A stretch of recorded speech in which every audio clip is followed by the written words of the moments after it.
Welcome to this episode of Roaming with Restless Women, real talk with wise, dynamic women leaders. And I am privileged and honored today to have my good friend DC Maxwell. DC and I met about, I would say, 2 years ago. We took the same course together. And so we've had the opportunity to not only do that and meet over Zoom, but we also met in person in Palm Springs last year. It was phenomenal. Anyway, DC is a founder and CEO of DC Maxwell Consulting, which provides leadership coaching that helps leaders create and embody the strong narratives and practices necessary to advance and excel as a leader. Her Well, that sounds experience, good. Who wrote oh, that? thank you. I think you did. Yeah. Her experience as a business owner and this is cool, Brazilian Jiu-Jitsu competitor has taught her the power of presence and the value of showing up with the confidence of your own potential, as well as the ability to access your best self and the skills in the face of challenges. She also provides executive presence programs and workshops for emerging leaders in corporations, nonprofits, and educational institutions. Her idea of leaving a legacy is making sure that her children know how to walk in the world, how to behave, how to learn, how to protect themselves and those they care for, how to build a life, know what's important, and use their strength to speak in acts that and ways that allow them to look in the mirror with positivity and pride. I love that legacy. She Oh, has two thank you. mottos. It's a Uh-oh. small world and a long game. And what would you be if you didn't try? Welcome, DC. Thank you. It's great to be here with you. So let's first of all start with your full career journey. Just give us the highlights. And then specifically, I'd like to know what kind of led you to start your own business? Oh, so uh, I've been very, very fortunate in my life. I've seen something I wanted to said, wow, that looks so cool. Uh-huh. I wonder what that world is like. And then I've been able to earn a living. Mm-hmm. So I actually worked as a cable television technical director for a while. I was a racquetball pro for a while. I did my stint bartending, Oh, um, cool. singing in bands. I'm going to put this Uh, shade down real quick. Sorry. yeah, it's okay. And then when I moved to Philadelphia, I have just been in physical skills, and I just started personal training. So I started to learn how to become a personal trainer. Then I worked my way up to be this is when aerobics was huge, right? So way back when. Oh, yeah. And so then I was their group exercise coordinator and also had a personal client load. And I married, uh, now divorced, but I married the person I met there who was running the whole fitness program. And so how we started my business was we showed up one day and there was a lock on the door. Oh, no. And I had a 1-year-old son and a Oh, mortgage. And we were like, oh my God, what are we going to do? So in our little shoebox row home in Philadelphia, we still had our clients who were like, what do we do? So yeah. we got some equipment in our basement. That's crazy. And we kept working at those people. And one of our clients was um, a big guy in Philly, owned tons of businesses and buildings. And he says, well, I have a place, it's not great, but it's in Center City. And if you fix it up, I'll give you a sweetheart deal. And so we did. And that's how we started our personal training facility, added the Brazilian Jiu-Jitsu and that. So that's how that happened. It just grew organically, but we were thrown into it, let's say. Wow. So, not your choice, but But sometimes those unexpected things is what spurs you into action, right? well, what else were we going to do? And Exactly. it was a great business. We were able to really make a contribution in Philadelphia. I don't know what thing I did that just turned on Siri, but stop. Um, and we made an impact. We brought a lot of new things into the fitscape of Philadelphia. And consequently, we had some great clients. We had sports team owners and professional athletes. Wow. We had a client who was a member, or she worked for the Philadelphia Film Office. So we would get Oh, actors, and the movies would come in, and set directors and production directors. So I learned a lot. And I learned a ton from my clients. I'm That was sure. my lessons from my clients. Um, were amazing. And I was thinking about this in the shower this morning. I know I'm off and running here, but the biggest lesson that I learned is that in life, there is no free lunch. Mm-hmm. I mean, we had some old money clients and we had some new money people and up and come, and a legit billionaire back in the 90s. So, and I'm looking to, you spend some time with them and they talk. You see somebody 2, 3 times a week and they Mm-hmm. talk about their lives and their kids and their businesses, and everybody's got problems. Everybody pays. Yes, absolutely. Absolutely. I know just from personal experience, my sister is very well off, her husband and she, but they have worked their, what's off to get where they are. And, again, there's no free lunch. They've been through some pretty rough patches, not only professionally, but personally. And so, yes, you're right. There is a price to pay. So tell me a little bit about some of the challenges that you faced early on, particularly, besides the fact that your gym got closed on you. Um, what other challenges have you faced that you personally have had to overcome? I had to play catch up because Mm, now I owned my own business. yeah. I had to learn how to think more critically. I Hmm. had to learn how to think at all because now it was my business. And thank God we could grow organically and had a good enough deal that we didn't have to and then of course I retained my client load and so did my husband. So if we were going to be okay and we were lucky with that. I learned, I think one of the hardest lessons that I learned was that I had some sharp edges that I wasn't aware of, and how my energy would affect people. And I couldn't understand that. Um, Mm, and I'd be like, well, why doesn't that person? But I would take it personally. right. So I couldn't understand why somebody didn't like me. And yet I was just like, I don't want to say like a bull in a china shop, but I wasn't as reflective as, so maybe that's the thing I learned is how to reflect, how to Yes. be a little self-observant, um, Mhm. a little empathy, because I'd always Yes. been on my own, just like trying to get ahead.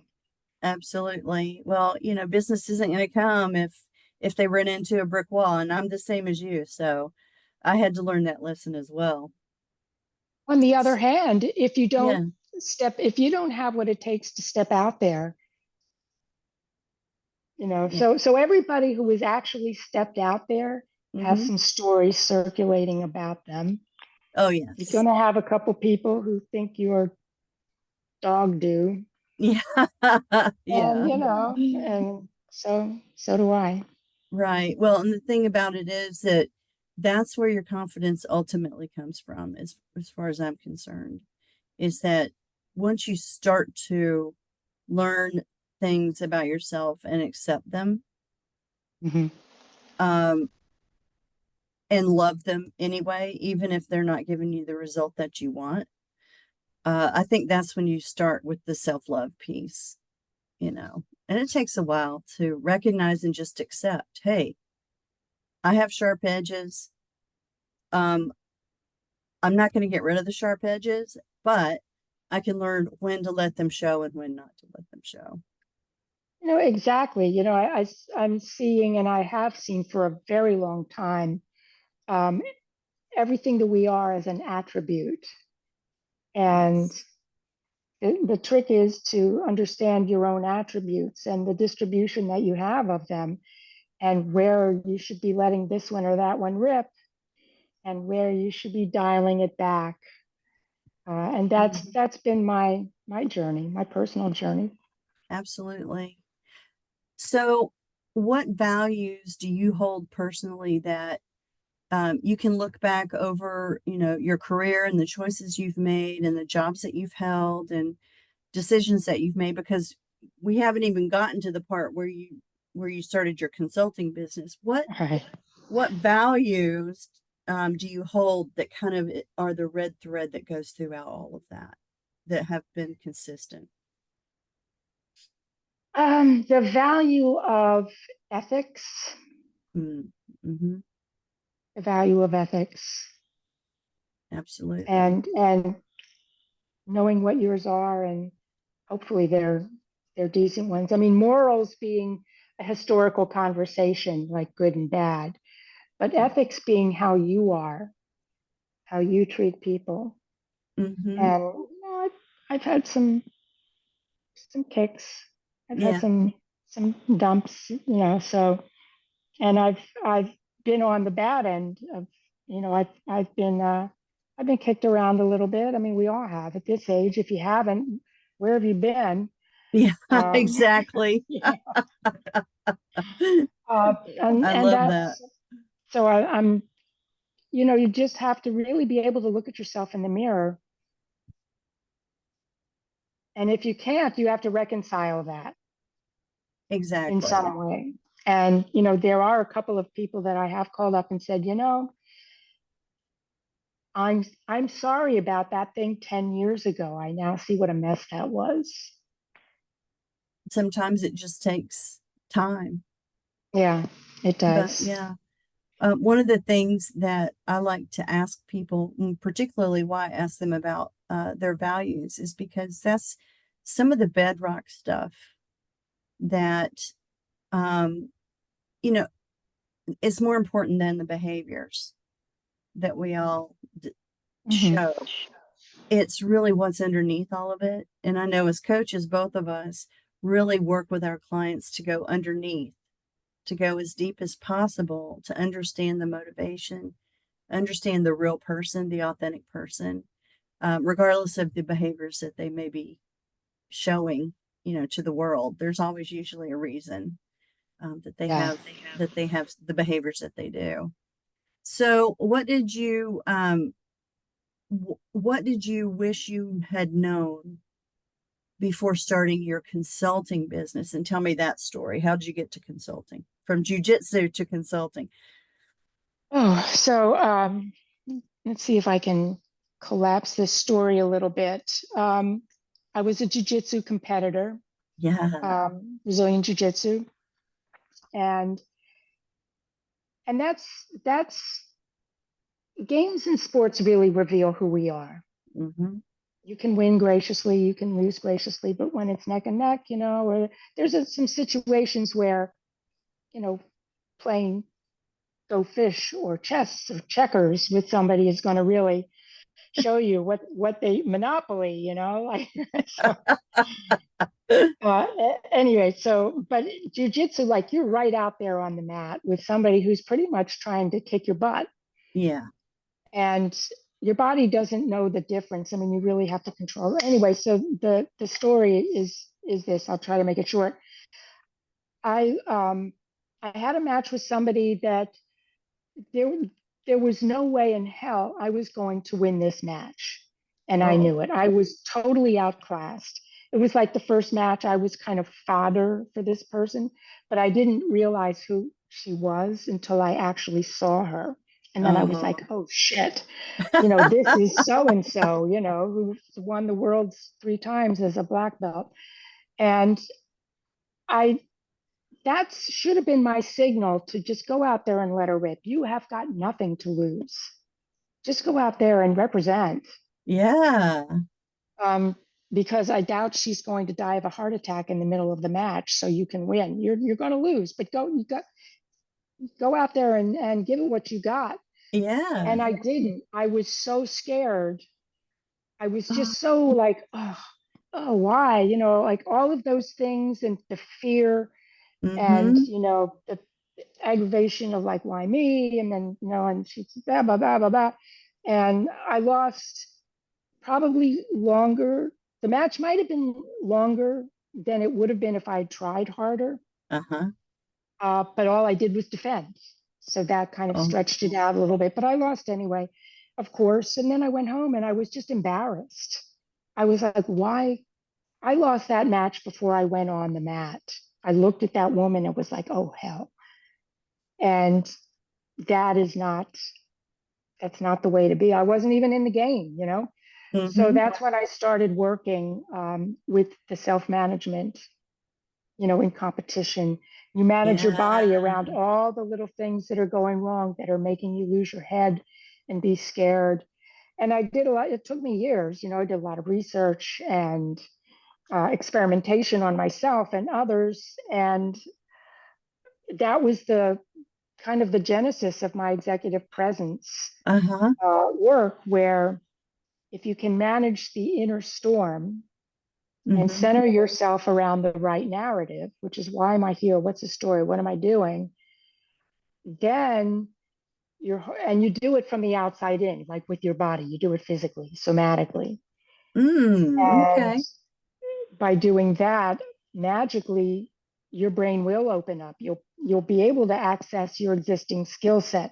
You'll be able to not only do that, but be more creative because you're not clenched, So you Yes. unsqueeze your throat, you loosen everything, you get your body loose, you center yourself, and you manage your breathing and all of this. And when you're in that state of focus and able to respond in the moment and maybe get ahead a little bit, then that also projects itself to other people who can see that you're not frozen, you're not choked. Yeah, you're Even bringing if a whole even if different energy.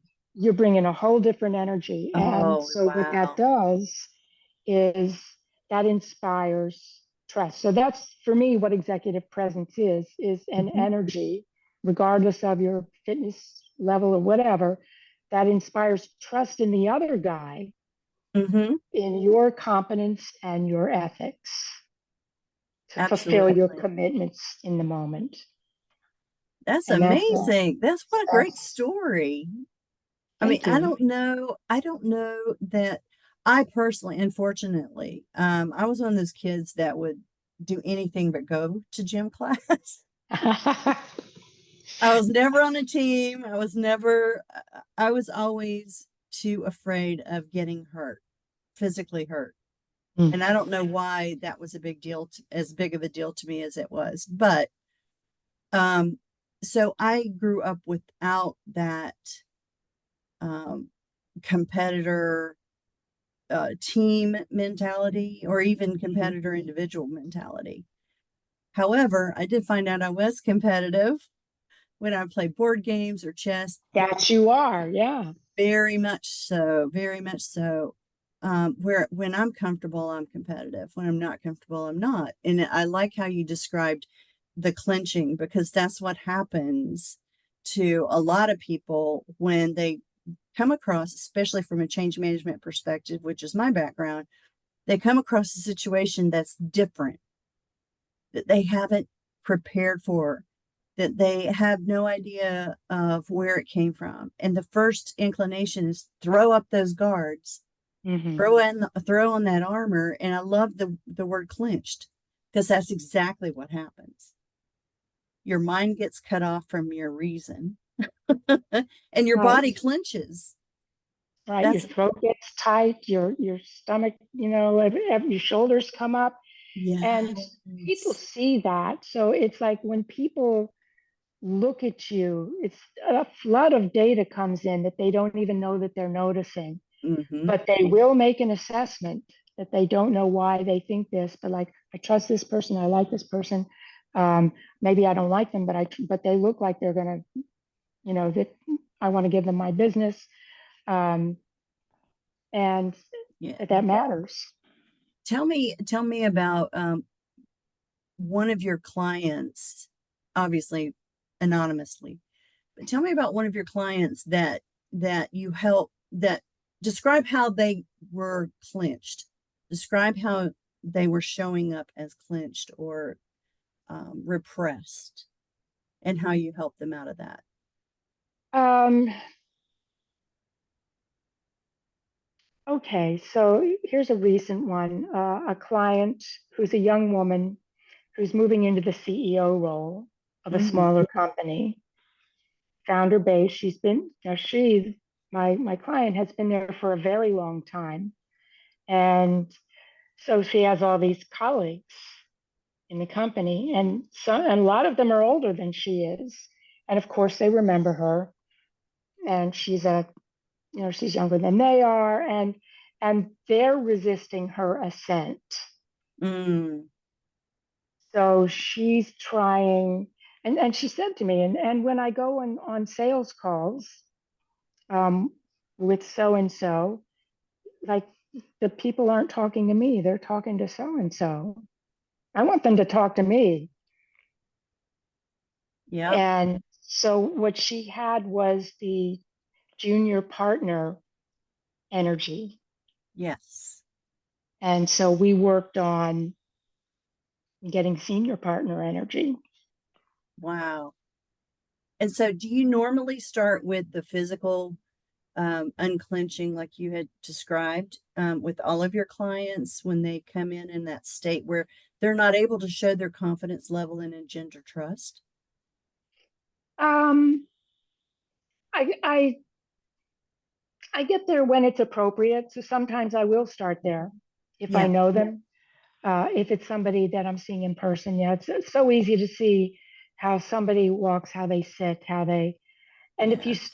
you start there, that actually, will make a difference. I mean, I see people who sit like ramrods because they think this is what it is. Um, I see people, you see, I think we've had this discussion a little bit. I Uh-huh. see women doing things. I see women pulling men's domination moves that men don't even like in other men. Yes. And Yes. so the gift of being a woman and all that feminine energy that you can bring, regardless of how much masculine energy you may have, which is a good thing, but Yes. but but don't squash the feminine side, because that Exactly. is a gift. That is what you bring. That's part of what you bring to the table. Well, I think a lot of times it's overplaying one energy over another in the wrong situation, Hmm. but if you're not aware of the energy you're giving off to begin with, I would think that going through what you're talking about from a just noticing it physically would be incredibly helpful and frankly easier to do than changing your mental model right away. It kind of opens It up is your mental because model. it will open up your, and you're bringing another client to me Oh, okay. who everything she did was like she had a pencil skirt on. Oh, Um, so everything was kind of locked in, and from like a body language standpoint, when you're clenched in yes. there, everything to the center line, it's like the biological I'm trying to think of this. The evolutionary biological Mm-hmm. signal is you're protecting all of your big arteries, like under your Yes. arms, in your legs. You're closed in, you're not open, Mm-hmm. but also you don't have a good base. You're not balanced. So Oh, that's one a good little point. tip is going to make you lose your balance physically, and that just throws you off. Wow. Everything's connected. It's all connected. Yeah. Oh, I love how you are able to get at how people are um, producing energy or coming across first with their body language. Because I think, particularly since COVID, since a lot of us have Hmm. just been Zoom, holy cow, have we lost a lot of information? Yes. Just not and for people who, came into the workforce right around that time, they're missing out on a lot of information. They're having to make it up because they don't see these, a lot of times they don't see their peers or their colleagues in person to be able to say, oh, this is what they are normally like in a resting pose, for instance. This is what they are like when they're comfortable and we're joking around at the water cooler, versus this is what they're like in a really big, important meeting. Right. All they get to see maybe is the big, important meeting Yeah. person. Yeah. Like, yeah, that big. And Yeah. just not being able to walk down the hall and see people, like Zoom has its limits. Yes, for sure. For sure. And just a S- handshake is so important with Absolutely. people. So tell me what you absolutely love to do and what you are looking for in building your business next. Ah, love to do, like, for work. Is that we're Yeah. talking about Yeah. work? How I are love you working with expanding? people in that Hmm. domain of executive presence, of Yeah. connecting their brains to their body. I love that work. I love doing it in big workshops. I love working with women in Yeah. that. Yes. Um, so I would like to see my business go there. As you know, uh, I've been studying the Red Team for a Red team couple of thinking. years now. Yep. So, I'll be working with them a little bit. Hmm. And I mean, that's like a breath of fresh air, critical thinking in specific, because one of the things that it's funny, I was also thinking about this. One of the things that makes me crazy is mushy talk. I call it mushy talk and buzzwords and mushy talk. And it's like, Yes. if you can't tell me what you mean by that, come on. So I'd been on like a little mini, I wrote a blog and then I thought, this just sounds so nasty. I never really put it up. It's like, why are you doing this, you idiots? Um, but mushy Well, talk does. And I think that's part of communicating, is yeah, to really be able to say what you think, exactly what you think.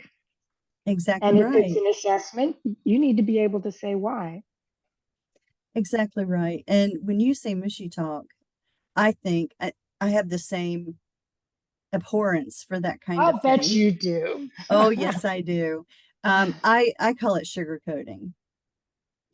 Talking around something in order not to hurt somebody's feelings or to be politically correct or whatever, but you sometimes you can't reach the goal if you don't simply say it.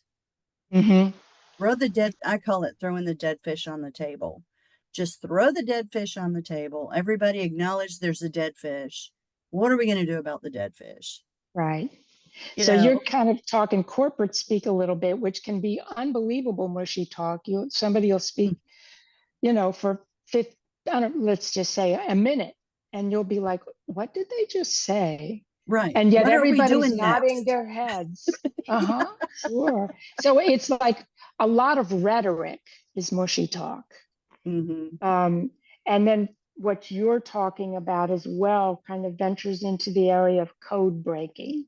Yeah. Oh, I love that. Yes, So, you're I mean, I put a exactly lot of right. thought into this because I have, really suffered. It's Yeah. like, didn't you understand what you know? I thought, and then I'm, of course, the one who's the idiot who, Deficient. Right. Yeah.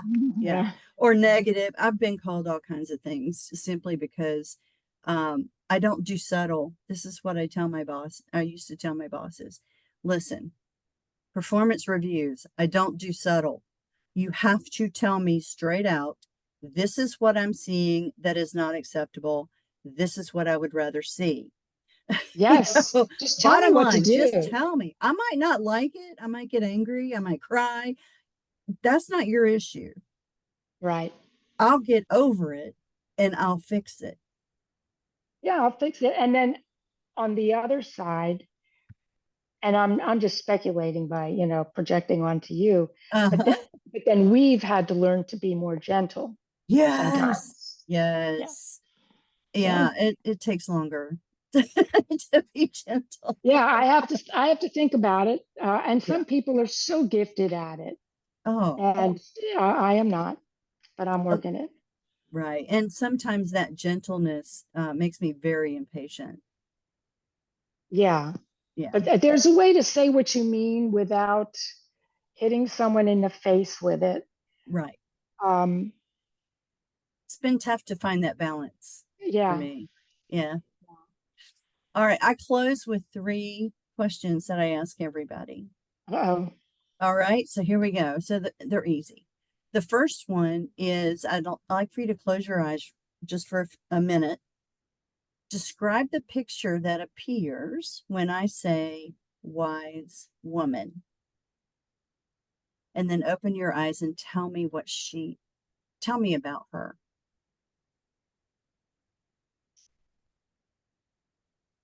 A wise woman has had experiences. She's been around more than one block.